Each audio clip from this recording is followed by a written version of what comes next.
এই ভাত ভাত ভাত লাগবে কারোর? এই ভাত কারোর লাগবে না রে, পোলাওটা দিয়ে যা। এই ভাই, এদিকে 4টে ভেটকি মাছের পাতুরি দিয়ে যাও তো। মনিদা এবারে বিবাহ বার্ষিকীটা বেশ জাঁকজমক করে করলো। আমিষের পদে মাছ, মাংস, ডিম কিছুই বাদ রাখেননি। এর আগে যারা এসেছিল তারা আগের ব্যাচেই বসে পড়েছে। আমি আর ফটিকই জায়গা পাইনি। অবশেষে বসতে বসতে এত দেরি হয়ে গেল।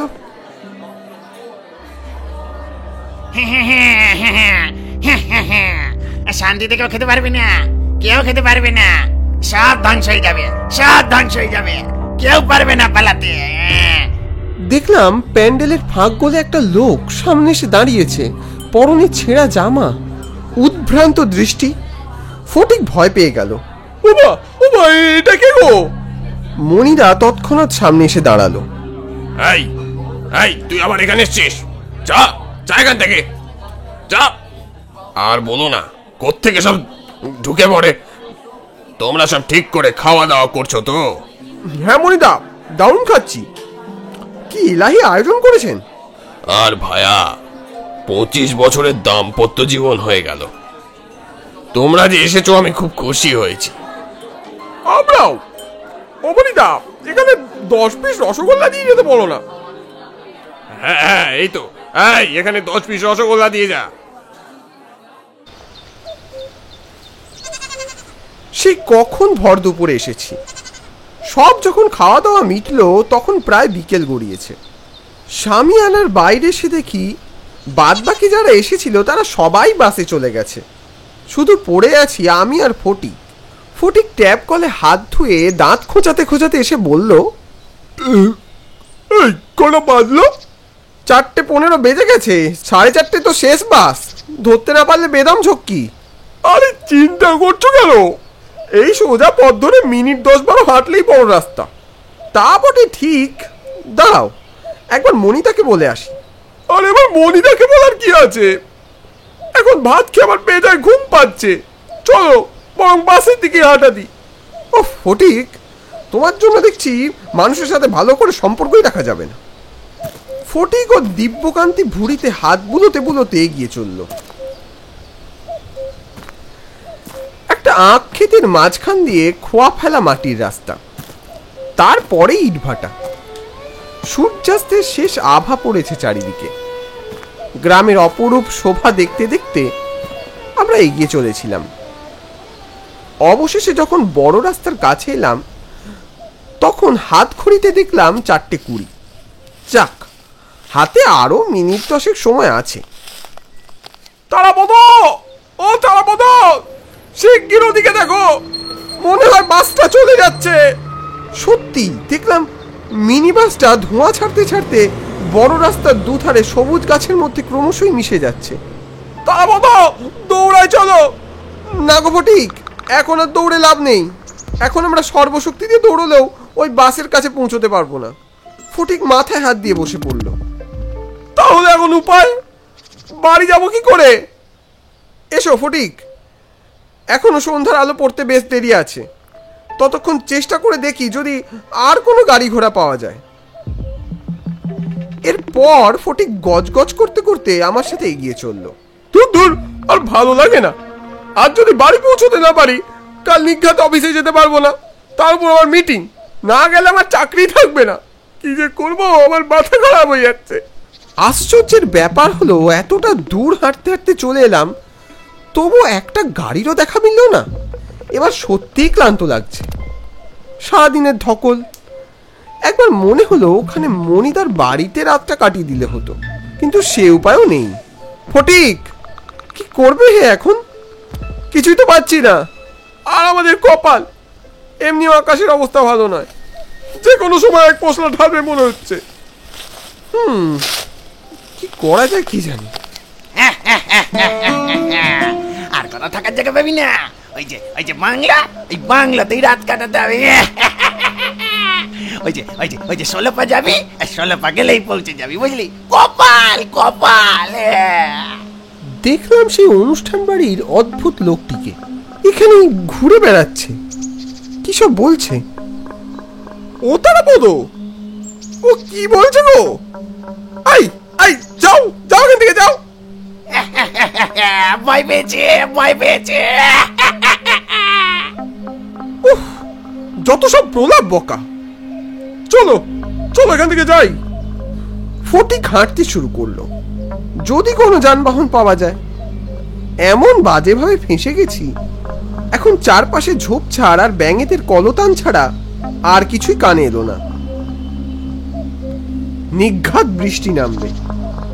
কি হলো? তাড়াতাড়ি এসো। তুমি কি ওই লোকটির কথায় ভয় পেলে নাকি? না না, ভয় পাবো কেন, আসছি। ফটিক হনহন করে এগিয়ে চলল। সহসা কাছাকাছি কোনো টাওয়ারে মনে হয় বাজ পড়ল। বিকট শব্দ। এই বেড়েছে শিরে সংক্রান্তি। বৃষ্টি এলো বলে। এখন বিপদের মাঝে দমকা হাওয়ায় গাছপালাগুলো প্রবল বেগে দুলছিল। ফটিক, ঝড় শুরু হয়েছে, এবার কি হবে? ফটিক আমার কোনো কথা না শুনে একটা গাছের পিছনে গিয়ে দাঁড়ালো। ওহে, গাছের তলে টলে দাঁড়িয়েও না, বিপদ বাড়বে আরো। এদিকে এসো শিগগির। দ্রুত পায়ে এগিয়ে গেলাম। একটা নিম গাছ পেরোতেই নজর এলো একটা প্রকাণ্ড পরিত্যক্ত বাংলো। গঠন দেখে মনে হলো এই নিশ্চয়ই পুরোদস্তুর কোনো সাহেবী বাংলো হবে। কই মনিরা তো এই বাংলোর কথা বললো না। সেটাই তো ভাবছি। চলো গিয়ে বরং দেখি, কি জানি কপালে কি আছে। এগিয়ে গেলুম সেই মস্ত ফটকের দিকে। ততক্ষণে ঝড় বৃষ্টিটা বেশ জমিয়ে শুরু হয়েছে। কোনো মতে ফটক পেরিয়ে ওই বৃষ্টির কাদা জলে পা ফেলে ওই বাড়িতে ঢোকার একটা পথ খুঁজছি। খেয়াল করিনি কোথাও একটা গর্ত মতো ছিল। পা পিছলে সেখানে উল্টে পড়লাম। ও এই কি তারা বলো, পড়ে গেলে নাকি? ফটিক আমার হাত ধরে কোনো মতে টেনে তুললো। দেখে চলবে তো? চলো, আমি সামনে একটা দরজা দেখতে পেয়েছি, যদি একটু আশ্রয়ের বন্দোবস্ত হয়। এরপর ফটিকের হাত ধরে কোনো মতে ওই দরজার দিকে এগিয়ে গেলাম। পুরনো পরিত্যক্ত ভাঙাচোরা বাংলোর দেওয়ালে শ্যাওলার পুরো আস্তরণ আর নানান প্রজাতির পোকামাকড়ের উপদ্রব। একটা সোঁদা গন্ধ চারিদিকে। ফটিক, মোবাইলে আলোটা জ্বালো, অন্ধকারে তো কিছুই দেখতে পাচ্ছি না। ভায়া, এখানে তো নিশ্চিত অন্ধকার, মোবাইলে আলো কাজ করবে বলে মনে হচ্ছে না। এই ঝড় বৃষ্টিতে বিপদে পড়েছেন বুঝি? আসুন, ভেতরে এসে বসুন। ঠিক তখনই দেখলাম অন্ধকারের কোল আলো করে এক মহিলা আমাদেরকে ভিতরে অভ্যর্থনা করছে। তার হাতে ধরা একটা মোমদানি। হ্যাঁ হ্যাঁ, আসছি। বাইরে প্রবল ঝড় বৃষ্টি শুরু হয়েছে, তাই একটু আশ্রয়ের জন্য। হ্যাঁ, আমি জানি। আসুন, এমনিতে তো এই বাংলা একলাই পড়ে থাকে, আপনারা এলে জায়গা কম পড়বে না। যা বাঁচালেন। এই বাংলো না থাকলে আমরা তো এই ঝড় বৃষ্টির মধ্যে কোথায় যে যেতুম। ফটিক একটা প্রকাণ্ড সোফায় গায়ে এলিয়ে বসলো। হ্যাঁ, কি ঘুম পাচ্ছে। উফ ফটিক, তোমার জীবনে সবসময় কি ঘুম আর খাওয়া ছাড়া কিছু নেই? ওপাশ থেকে ওই মহিলা আমাদের দিকে দেখছিল। আপনাকে যে কি বলে ধন্যবাদ জানাবো বুঝতে পারছি না। এসেছিলাম এখানে একটা নিমন্ত্রণ বাড়িতে, পথে এরকম। জানি, তারপরে এই দুর্যোগে কোথাও জায়গা না পেয়ে এখানে আশ্রয় নিতে এসেছেন, এতে আবার ধন্যবাদে কি আছে? আর তাছাড়া আপনারা বিপদে পড়েই তো এসেছেন। ধরে নিন না, আমিও আপনাদের মতোই এক আশ্রয় প্রার্থী। তাই প্রকাণ্ড বাংলোয় আপনারা পরিবার নিয়ে থাকেন, তাই না? না মশাই, আমার কোনো পরিবার নেই, আমি একাই থাকি এখানে। আর আমার নামটা মনে রাখবেন, শিউলি সমাদ্দার। একা থাকেন? এই এত বড় প্রকাণ্ড বাংলোয় একা থাকতে ভয় করে না? না না, ভয় করবে কেন? ভয় করার কোনো অবকাশই নেই। আপনাদের মতো কত আশ্রয় প্রার্থী এ বাংলোয় আসে, তাদেরই যত্ন আত্তি করতে করতে সময় কেটে যায়। আপনারা একটু বসুন, আমি আসছি। হাতের মোমদানিটা একটা মস্ত ড্রেসিং টেবিলের ওপর রেখে চলে গেল। ড্রেসিং টেবিলের আয়নাটা বড্ড ধুলো ধূসরিত, অসহ্য। ফটিক, ভাইয়া, তোমারও কি আমার মতো বুকটা ঢিপ ঢিপ করছে? তোমারও কি মনে হচ্ছে না ওই মহিলা কেমন যেন রহস্যময়, বিচিত্র? এই প্রকাণ্ড বাংলোটায় উনি একা থাকেন, এ কথা তুমি বিশ্বাস করো? ফটিক, এই ফটিক।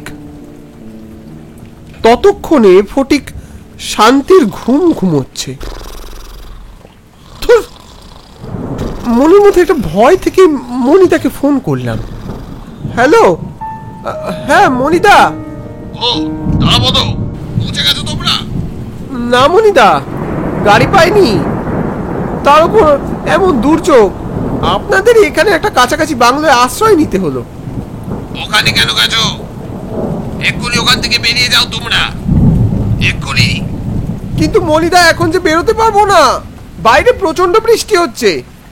এক মহিলা আমাদেরকে এখানে আশ্রয় দিল, নামটা যেন কি? বলুন শিউলি। হ্যাঁ হ্যাঁ, শিউলি, শিউলি সমাদ্দার। সঙ্গে সঙ্গে ফোনটা আমার হাত থেকে পড়ে গেল। দেখলাম ওই ধূলি ধূসরিত আয়নার মধ্যে একটা নারীর অবয়ব ধীরে ধীরে উদয় হলো। সামনে চুলগুলো এলোমেলো, সারা মুখ ঢাকা সেই চুলে। আমার আশপাশে ফটিকের কোনো চিহ্ন খুঁজে পেলাম না। এই নিশ্চিত্র অন্ধকারের মধ্যে কোথা থেকে যেন একটা সুর ভেসে এলো। মোমবাতির মায়াবী আলোয় একটা ছায়া শরীর চারিদিকে পাক খেয়ে যাচ্ছে। তার নৃত্য শৈলীতে বাংলোর চারিপাশ মুহুর্মুহু কেঁপে উঠছে। সে নৃত্যের মূর্ছনায় আমার সারা শরীরে ভয় স্রোত খেলে গেল। এক পা করে পিছু হাঁটতে শুরু করেছি। হঠাৎ কিছুর সাথে সজোরে ধাক্কা খেয়ে তাকিয়ে দেখলাম, কি পায়ের কাছে পড়ে আছে বেশ কিছু কঙ্কালের খুলি আর হাড়গোড়। পৃথিবীর সকল পুরুষ মানুষকে আমি ঘৃণা করি, ঘৃণা। এরকম কত পুরুষ এসেছে এই বাংলোতে, তাদের অবস্থা তো দেখতেই পাচ্ছেন। এতক্ষণে বুঝতে পারলাম যে আমাদের কোন বিপদের আশঙ্কায় মনিতা তখন আটকে উঠল। ফটিকের কি হয়েছে জানি না, আমার বুকের ভিতরটা কেঁপে উঠল। পর্দার ফাঁক দিয়ে শিউলির ওই বিভৎস ভৌতিক চেহারার এক ঝলক দেখলাম আমি। ও সেই চোষক দাঁত। উফ! বাংলোর সদর দরজাটা মুহূর্তের মধ্যে অবরুদ্ধ হয়ে গেল। ঘরের মধ্যে একটা পচা বিভৎস গন্ধ, একটা দমকা বাতাস যেন ঘরের চারিদিকে ঘুরে বেড়াচ্ছে। ঠিক তখনই বাইরে থেকে একটা কোলাহলের শব্দ। এই দাঁড়াবো, ফটিক বেরিয়ে এসো। মনিতার ধাক্কায় সদর দরজাটা ততক্ষণে খুলে গেছে। মনিদা ওই বাংলোয় ঢুকতেই অন্দর মহলে একটা হালকা আলো জ্বলে উঠল। কি হলো? তুমি এখানে দাঁড়িয়ে আছো কেন? ফটিক কোথায়? চলো, বেরিয়ে চলো। দাঁড়াও, কোথায় যাচ্ছ কল্লোল? গতকাল ধরে তো আমি তোমার জন্য অপেক্ষা করছি। শিউলি, তুমি?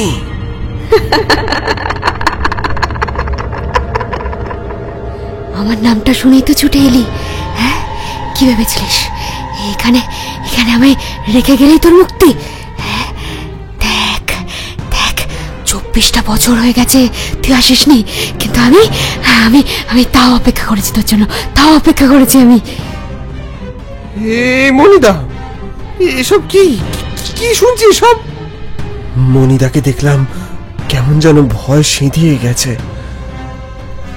ভালোবাসার তো কোনো শেষ হয় না রে, ভালোবাসার কোনো শেষ হয় না। মানুষ চলে যায়, কিন্তু ভালোবাসা তো বেঁচে থাকে, বেঁচে থাকে, হ্যাঁ বেঁচে থাকে। কথাগুলো যেন একটা ছায়া শরীর বলল।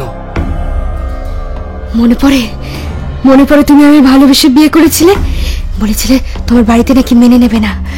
তারপর তারপর তোমার সেই নোংরা নিকৃষ্ট রূপ ধীরে ধীরে বেরিয়ে এলো। একদিন একদিন একদিন এই অশান্তির চরমে উঠলো। এই বাংলায় তুমি আমায় দিলে, আর আমার দাদা আমার দাদা শোকে পাথর হয়ে গেল।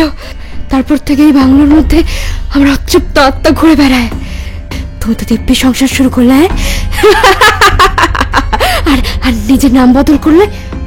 এইসব শুনে আমার পায়ের তলা থেকে মাটি সরে গেল। বুঝলাম আমাদের চেনা মনিতার আসল রূপটা আসলে অন্য। না, আমায় ছেড়ে দাও, ছেড়ে দাও, আমি কিছু করিনি, ছেড়ে দাও। শিউলির শরীরটা আর দেখা গেল না।